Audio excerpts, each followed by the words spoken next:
সকালবেলা যখন ঘুম থেকে উঠতে দেরি হয়ে যায়, রুটি পরোটা কোনো কিছুই করতে ভালো লাগে না, তখন এটাই আমার একমাত্র ভরসা।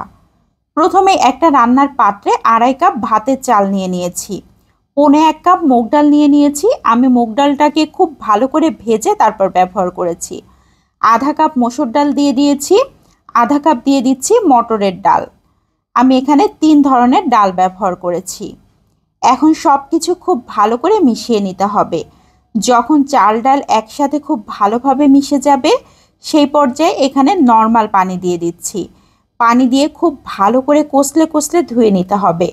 কয়েকবার করে পানিটা চেঞ্জ করে তারপর ধুয়ে নিতে হবে। আমি বেশ কয়েকবার পানি চেঞ্জ করে তারপর ধুয়ে নিয়েছি। এ পর্যায়ে দিয়ে দিচ্ছি আলু। এখানে আমি 2টা আলু কিউব কিউব করে কেটে ব্যবহার করেছি। 3টা পেঁয়াজ একটু মোটা মোটা করে কেটে তারপর ব্যবহার করেছি। রসুন দিয়ে দিয়েছি 3 টেবিল চামচ। আমি দেশি রসুনটা কুয়া কুয়া করে ছিলে ব্যবহার করেছি।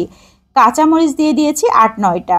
এলাচ ও দারুচিনি দিয়ে দিয়েছি। লবঙ্গ দিয়ে দিয়েছি। 2টা তেজপাতা ছোট ছোট টুকরা করে কেটে দিচ্ছি। গোটা জিরা দিয়েছি 1/2 চা চামচ। ধনিয়ার গুঁড়া 1 চা চামচ। লাল মরিচের গুঁড়া দিচ্ছি 1/2 চা চামচ। মরিচটা অবশ্যই বুঝে ব্যবহার করতে হবে, যে যেমন পছন্দ করেন। লবণ দিয়ে দিয়েছি 1.5 চা চামচ। হলুদ গুঁড়ো 1 চা চামচ। সয়াবিন তেল দিয়ে দিচ্ছি 3 টেবিল চামচ। সরিষার তেল দিয়ে দিচ্ছি 2 টেবিল চামচ। এখন হাতের সাহায্যে খুব ভালো করে চটকে চটকে মাখিয়ে নিতে হবে। বেশ একটু সময় নিয়ে এই কাজটা করতে হবে। তো আমি বেশ কিছুক্ষণ ধরে সব কিছু মিশিয়ে নিয়েছি। এ পর্যায়ে পানি অ্যাড করে দিতে হবে। গরম পানি দিলে তো খুবই ভালো হবে। তো আমার হাতের কাছে এখন গরম পানি নাই, এজন্য আমি নর্মাল পানি ব্যবহার করছি। চাল ডাল মিলে যতটা হবে তার দ্বিগুণ পরিমাণ কিন্তু পানি ব্যবহার করতে হবে।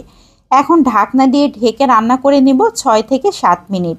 6-7 মিনিটের মধ্যে চাল ডাল খুবই সুন্দর হয়ে গিয়েছে, খুব সুন্দরভাবে বলক চলে এসেছে।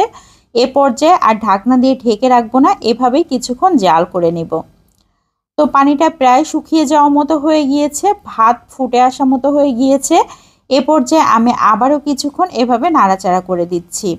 এখন ঢাকনা দিয়ে ঢেকে দমে রেখে দেব 15 থেকে 20 মিনিট। এই 15 থেকে 20 মিনিটের মধ্যে ভাতটা খুবই সুন্দর হয়ে যাবে। তো একদম লো ফ্লেমে রেখে আমি দমে রেখেছিলাম। ভাত একদম রেডি হয়ে গিয়েছে। এই খিচুড়িটা এত বেশি টেস্টি হয়, একদম ঝুরঝুরে একটা খিচুড়ি। যে কোনো কিছুর সাথেই এই খিচুড়িটা খেতে দারুণ মজার। এই খিচুড়িটা রান্না করতে খুব বেশি সময় লাগে না, খেতে অসাধারণ টেস্টি হয়। তো আমি সার্ভ করে দেখিয়ে দিচ্ছি খিচুড়ির ফাইনাল লুকটা। দেখতে যতটা না সুন্দর, খেতে তার থেকেও বেশি মজার ছিল। তো আমি ইলিশ মাছ বেগুন ভাজি করে নিয়েছি খিচুড়িটা খাওয়ার জন্য।